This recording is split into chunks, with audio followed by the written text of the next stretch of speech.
എൻവയോൺമെന്റൽ studies BEVA 181 ഇഗ്നുവിന്റെ question പേപ്പറിൽ നമ്മൾ സോൾവ് ചെയ്യാൻ നോക്കുവാണ്. ഒന്നാമത്തെ question, the concept of sustainable development was formally defined in.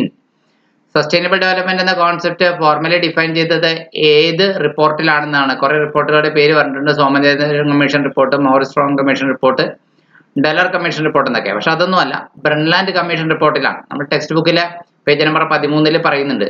Brundtland commission റിപ്പോർട്ടിലാണ് സസ്റ്റൈനബിൾ ഡെവലപ്മെന്റ് എന്നുള്ള ഒരു പദപ്രയോഗം അതുപോലെ തന്നെ നിർവചനവും ഔദ്യോഗികമായി നമ്മൾ കോൺസെപ്റ്റ് കൊണ്ടുവരുന്നത്. ആരാണ് ബ്രൺലാൻഡ് എന്ന് വെച്ച് കഴിഞ്ഞാൽ ഗ്രോ ഹാർലം ബ്രൺലാൻഡ് എന്ന് പറയുന്നത് നോർവീജിയൻ പ്രൈം മിനിസ്റ്റർ ആയിരുന്നു. അദ്ദേഹത്തിന്റെ നേതൃത്വത്തിലുള്ള ഒരു കമ്മീഷനാണിത്. ഇനി രണ്ടാമത്തെ ചോദ്യം, moving from pollution intense economic production to environment friendly process. മലിനീകരണമുള്ള സാമ്പത്തിക ഉൽപാദന രീതി കളഞ്ഞിട്ട് പരിസ്ഥിതി സൗഹൃദ ഉൽപാദന രീതി കൊണ്ടുവരുന്നതിനെ പറയുന്ന പേര് എൻവയോൺമെന്റൽ ട്രാൻസിഷൻ എന്നാണ്. മൂന്നാമത്തെ ചോദ്യം, which one of the following is not one of the sustainable development goal. താഴെ പറയുന്ന ഏതാണ് സസ്റ്റൈനബിൾ ഡെവലപ്മെന്റ് ഗോൾ അല്ലാത്തത്? 17 സസ്റ്റൈനബിൾ ഡെവലപ്മെന്റ് ഗോൾ ഉണ്ട്, നമുക്ക് 17 സസ്റ്റൈനബിൾ ഡെവലപ്മെന്റ് ഗോൾ. അപ്പോൾ ആ 17 സസ്റ്റൈനബിൾ ഡെവലപ്മെന്റ് ഗോൾ കൂടാതെ നമുക്ക് 2030 അച്ചീവ് ചെയ്യാൻ വേറെയും സസ്റ്റൈനബിൾ ഡെവലപ്മെന്റ് ഗോൾ ഉണ്ട്. എന്തായാലും ഈ സസ്റ്റൈനബിൾ ഡെവലപ്മെന്റ് ഗോളിലൊന്നും പറയാത്ത ഒരു കാര്യമാണ് ക്ലീൻ എയർ. ബാക്കി 3 കാര്യങ്ങൾ, ക്ലീൻ വാട്ടർ, സാനിറ്റേഷൻ, അഫോർഡബിൾ, ഇത് കണ്ടില്ലേ, ഈ കാണുന്നതാണ് ക്ലീൻ വാട്ടർ ആൻഡ് സാനിറ്റേഷൻ, അതിന്റെ എംബ്ലമാണിത്. അതുപോലെ തന്നെ സസ്റ്റൈനബിൾ സിറ്റീസ് ആൻഡ് കമ്മ്യൂണിറ്റീസ്, അതും അതിൽ പറയുന്ന ഒരു പോയിന്റ് ആണ്. അതുപോലെ തന്നെ അഫോർഡബിൾ ആൻഡ് ക്ലീൻ എനർജി, അതും അതിന്റെ സസ്റ്റൈനബിൾ ഡെവലപ്മെന്റ് ഗോളാണ്. ലൈഫ് ബിലോ വാട്ടർ, പക്ഷെ ലൈഫ് ഓൺ എയർ എന്ന് പറഞ്ഞൊരു ടോപ്പിക് അവിടെ പറയുന്നില്ല. ക്ലീൻ എയർ എന്ന ടോപ്പിക് അവിടെ പറയുന്നില്ല. അതാണ് കാര്യം. ഇനി നാലാമത്തെ ചോദ്യം, decomposers are otherwise known as dash. ഡീകമ്പോസേഴ്സിന് നമുക്ക് എന്ത് പേര്? വിഘാടകരായിട്ടുള്ള ബാക്ടീരിയങ്ങൾ അല്ലെങ്കിൽ ഫംഗസുകൾ, അതിലൊക്കെ നമുക്ക് ഡീകമ്പോസേഴ്സ് ആണ്. ജീർണിപ്പിച്ച് മണ്ണിലേക്ക് ലയിപ്പിച്ച് ഇറക്കുകയാണ് ചെയ്യുന്നത് ജൈവശരീരത്തെ. അതിനെ നമ്മൾ സാപ്രോഫൈട്രോഫുകൾ എന്നാണ് പറയുന്നത്. എന്താണ് സാപ്രോട്രോഫുകൾ എന്നാണ് പറയുന്നത്. ഹെറ്ററോട്രോഫ് എന്ന് പറഞ്ഞാൽ പ്രൊഡ്യൂസേഴ്സ് ആയിട്ടുള്ള ഗ്രീൻ പ്ലാന്റ്സ് ആണ്. പ്രൊഡ്യൂസേഴ്സ് ആയിട്ടുള്ള ഗ്രീൻ പ്ലാന്റ്സിന് ഓട്ടോട്രോഫ്സ് എന്ന് പറയുന്നത്. ഹെറ്ററോട്രോഫ്സ് എന്ന് വെച്ചാൽ കാർണിവറസ് ആണ്, മറ്റു ജീവികളുടെ ഭക്ഷണമാക്കുന്ന വഴിയാണ് ഹെറ്ററോട്രോഫുകൾ, കാർണിവറസ് ആണ്. ഓട്ടോട്രോഫുകൾ ഹെർബിവറസ് ആയിട്ടുള്ള ജീവികളല്ല. ഓട്ടോട്രോഫുകൾ ഗ്രീൻ പ്ലാന്റ്സ്, സ്വന്തമായി ഭക്ഷണം ഉണ്ടാക്കാൻ കഴിയുന്ന ജീവികൾ. ഫാഗോട്രോഫ്സ് എന്ന് പറഞ്ഞു കഴിഞ്ഞാൽ അമീബയെ പോലെ ഭക്ഷണം പ്രത്യേക രീതിയിൽ വിഴുങ്ങുന്ന ജീവികളെ ശരീരത്തിന്റെ ഭാഗമാക്കി വരുന്ന ഫാഗോസൈറ്റോസിസ് ചെയ്യുന്ന ജീവികളാണ് ഫാഗോട്രോഫുകൾ എന്ന് പറയുന്നത്. അഞ്ചാമത്തെ ചോദ്യം, which one of the following statement is related to ecosystem is false. ഇക്കോസിസ്റ്റമായി ബന്ധപ്പെട്ട് താഴെ പറയുന്ന കുറെ സ്റ്റേറ്റ്മെന്റുകൾ ഉണ്ടല്ലോ, അതിൽ ഏതാണ് ഫോൾസ് എന്ന് ചോദിക്കുന്നത്. എന്തൊക്കെയാണ്?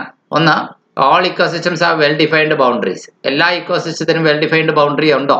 ഇല്ല. ഇപ്പൊ മരുഭൂമി ഒരു ഇക്കോസിസ്റ്റം ആണ്, പുൽപ്രദേശം അഥവാ ഗ്രാസ് ലാൻഡ് വേറൊരു. ഇപ്പൊ ഫോറസ്റ്റ് കഴിഞ്ഞിട്ട് ഗ്രാസ് ലാൻഡിലേക്ക് കയറുന്നിടത്ത് കൃത്യമായിട്ട് എവിടെയാണ് ഫോറസ്റ്റ് അവസാനിക്കുന്നതും കൃത്യമായിട്ട് എവിടെയാണ് ഗ്രാസ് ലാൻഡ് തുടങ്ങണമെന്നും ഡിഫൈൻ ചെയ്ത് വെച്ചിട്ടുണ്ടോ ബൗണ്ടറി? ഇല്ല. അതുകൊണ്ട് ആദ്യം പറഞ്ഞിരിക്കുന്നതിന് തെറ്റ്. ഇപ്പൊ ഫോൾസ് ആയിട്ടുള്ള അത് തന്നെയാണ്, ബാക്കിയുള്ളതൊക്കെ ശരിയാവാം. അപ്പോ ecosystem represent enormous contrast in size and complexity. ഇക്കോസിസ്റ്റങ്ങൾ പലതും വലിപ്പത്തിലും സങ്കീർണതയിലും പലയിടത്തും പലതരത്തിലാണ്.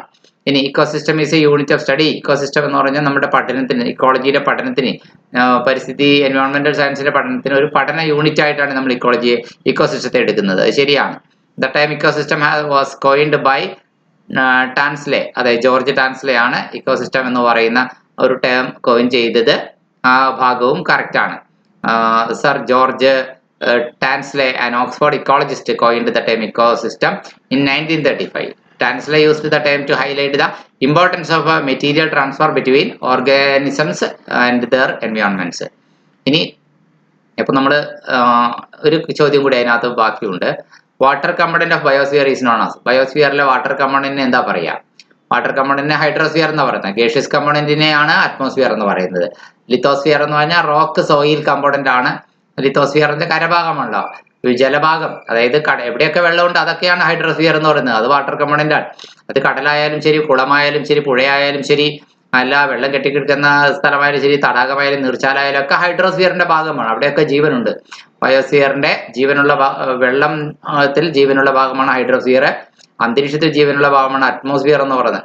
അറ്റ്മോസ്ഫിയർ ബയോസ്ഫിയറിന്റെ ഒരു ഭാഗം തന്നെയാണ്. ലിത്തോസ്ഫിയറിന്റെ മണ്ണും പാറയും ഒക്കെ ആയിട്ടുള്ള ഭാഗമാണ്, അല്ലെ, കരഭാഗം എന്നൊക്കെ നമ്മൾ പറയാം. ഇനി അടുത്ത ചോദ്യത്തിലേക്ക് പോകാം. 7ാമത്തെ ചോദ്യമാണ്, in which of the following trophic level quaternary consumers are found? Quaternary consumers-നെ നമുക്ക് കാണാൻ കഴിയുന്ന എവിടെയാണ്, ഏത് ട്രോഫിക് ലെവലിലാണെന്ന്? ക്വാട്ടർണറി കൺസ്യൂമർ എന്ന് പറഞ്ഞാൽ എന്താണ്? അപ്പെക്സ് പ്രൊഡേറ്റേഴ്സ് ആണ് ദാറ്റ് ഈറ്റ് അതർ കാർണിവറസ്. മറ്റ് കാർണിവറസിനെ കഴിക്കുന്ന അപ്പെക്സ് പ്രൊഡേറ്റേഴ്സ് ആണ് ക്വാട്ടർണറി കൺസ്യൂമേഴ്സ് എന്ന് പറയുന്നത്. അതായത് ഇപ്പോൾ ഷാർക്ക് അല്ലെങ്കിൽ ഒരു ടൈഗർ അങ്ങനെയുള്ള അപ്പെക്സ് പ്രൊഡേ ഏറ്റവും മുകളിലുള്ള മറ്റു ജീവികളെ പിടിച്ചു തിന്നുന്ന ജീവികൾ. ഇപ്പം മുയല് മാനിനെയൊക്കെ ചിലപ്പോൾ ചെന്നായി തിന്നാലും അതിനെയും തിന്നാൻ കെൽപ്പുള്ള ഏറ്റവും മുകളിലത്തെ പ്രൊഡേറ്റർ ജീവി, ഹിംസ്ര ജീവി എന്ന് പറയുന്നത് കാർണിവറസ് ആയിട്ടുള്ള അപ്പെക്സ് കാർണിവറസ് ടോപ്പ് പ്രൊഡേറ്റർ എന്ന് പറയുന്നവരാണ് ഈ ക്വാട്ടർണറി കൺസ്യൂമേഴ്സ് എന്ന് പറയുന്നത്. അപ്പൊ ട്രോഫിക് ലെവൽ 5-ലാണ് അത് വരുന്നത്.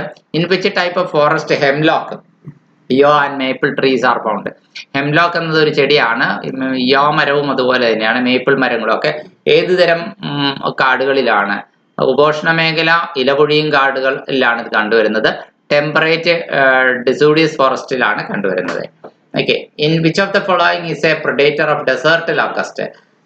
ഡെസേർട്ട് ലോക്കസ്റ്റിനെ പിടിച്ചു തിന്നുന്ന മറ്റൊരു ഹിംസ്ര ജീവി ഏതാണ്? മരുഭൂമിയിലെ ഒരു വെട്ടിൽ ഇനമാണ് ഡെസേർട്ട് ലോക്കസ്റ്റ് എന്ന് പറയുന്നത്.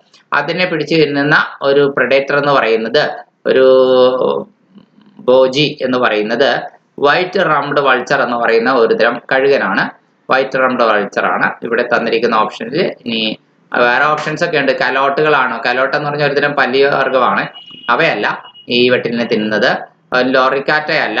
ലോറിക്കാറ്റ എന്ന് വെച്ച് കഴിഞ്ഞാൽ ആർമഡല്ലോയാണ്. അതിന്റെ പട്ടാളക്കാരൻ്റെത് പോലുള്ള ഒരു എന്താണ് ചെതുമ്പൽ പോലുള്ള സ്കെയിൽസ് ഒക്കെ ഉള്ള ഒരു പടച്ചട്ടയൊക്കെ ഉള്ള ഒരു ജീവിയാണ് ഈ ലോറിക്കാറ്റ് അഥവാ ആർമഡല്ലോയുടെ ഒരു പ്രത്യേക കാറ്റഗറിയാണ് ലോറിക്കാറ്റ.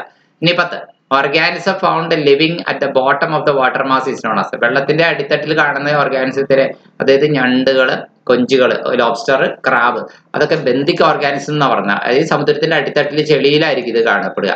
ഇനി അടുത്തത്, which of the following organic zone is rich in species and high in productivity? സ്പീഷീസിന്റെ കാര്യത്തിൽ റിച്ചും പ്രൊഡക്ടിവിറ്റിയുടെ കാര്യത്തിൽ ഹൈ ആയിട്ടുള്ളത് ഏത് ഓർഗാനിക് സോൺ? ഓഷ്യാനിക് സോൺ ആണ്. ഏത് സമുദ്രത്തിന്റെ പ്രദേശമാണ്? ലിറ്റോറൽ സോൺ ആണ് എന്നാണ് പറയുന്നത്. എന്താണ് ലിറ്ററൽ സോൺ എന്ന് പറഞ്ഞു കഴിഞ്ഞാൽ സമുദ്രത്തിന്റെ കോസ്റ്റൽ ഏരിയ ആണ്, തീരപ്രദേശത്താണ് ലിറ്ററൽ സോൺ എന്ന് പറയുന്നത്.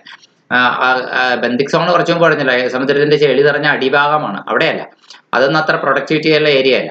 ലിറ്ററൽ സോൺ വളരെ പ്രൊഡക്ടിവിറ്റി ഉള്ള ഏരിയ ആണ്. ഫ്രഷ് വാട്ടറായിട്ട് കുടിച്ചേരുന്ന ഒരു ഇടമാണ്. നല്ല ബയോ ആയിട്ടുള്ള അറ്റ്മോസ്ഫിയർ ഉള്ള സ്ഥലമാണ്. അതുകൊണ്ട് ലിറ്ററൽ സോണിലുള്ള അത്രയും ജീവജാലങ്ങളുടെയും പ്രൊഡക്ടിവിറ്റിയുടെയും വെറൈറ്റിയും കോറൽ റീഫും എല്ലാം ഉള്ളത് ലിറ്റോറൽ സോണിലാണ്. കാരണം സമുദ്ര തീരത്തോടെടുത്താണ്. നെർട്ടിക് സോൺ എന്ന് പറയുന്നത് കുറച്ചും കൂടെ ആഴമുണ്ട്, എന്നാൽ വലിയ ആഴമില്ല.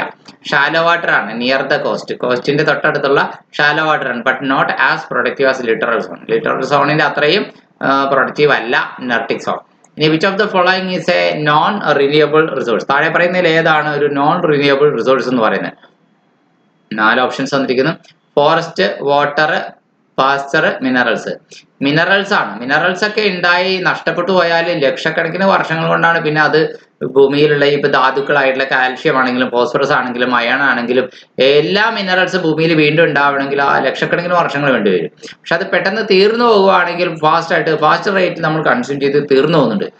ഇത്രയും കാര്യങ്ങളാണ് നമ്മൾ ഈ ക്വസ്റ്റ്യൻ പേപ്പറിൽ ഈ വീഡിയോയിൽ നോക്കുന്നത്. ബാക്കി 13 മുതൽ അടുത്തതിൽ